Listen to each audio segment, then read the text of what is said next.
আসসালামু আলাইকুম, আশা করি সবাই ভালো আছেন। দেখতে পাচ্ছেন সোনালি জিরো বাচ্চা, একদিনের বাচ্চা। দেখেন কত সুন্দর খেলতেছে, নড়াচড়া করতেছে।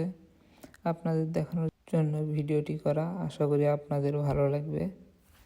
আমার এই নতুন চ্যানেলে এখন থেকে রেগুলার ইনশাল্লাহ ভিডিও আপলোড করা হবে, আপনারা সবাই দেখবেন। জিরো বাচ্চা ব্রুডিংয়ের টাইমে অনেকজন অনেক রকমেরই আপনার ঔষধ ব্যবহার করে। আমি যেসব ঔষধ ব্যবহার করে থাকি সেগুলো আপনাদের দেখানোর চেষ্টা করব। আমি প্রথমে ব্যবহার করছি নিউ সালটেক ভেট। 2 লিটার পানিতে 1 গ্রাম পরিমাণ ব্যবহার করতে হবে এবং এরই সঙ্গে আমরা আরেকটি ওষুধ ব্যবহার করব, সেটা হলো ফ্লুস্টার। এটি খুবই ভালো একটি ঔষধ এবং মানেও খুবই ভালো। এবার 2টি ঔষধ একসঙ্গে আমরা মিশিয়ে নিব।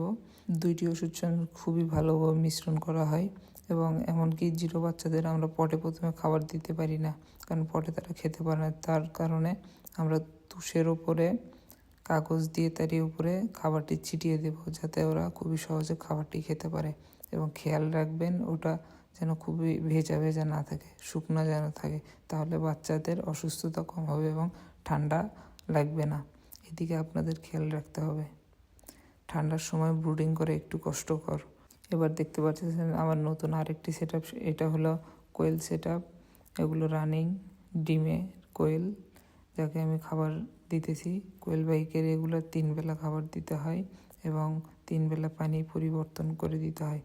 ডিমের কোয়েলের জন্য তাদের নির্দিষ্ট কিছু খাবার আছে, যেটা তাদের পরিমিত দিতে হবে, তাহলে তারা খুব ভালো এবং খুব তাড়াতাড়ি ডিমে চলে আসবে। ডিমে আসার পর কোয়েল পাখিকে কিছু নির্দিষ্ট ওষুধ দিতে হবে, যার ফলে তাদের ডিমের পার্সেন্টেজ ভালো হবে এবং ডিম বড় হবে।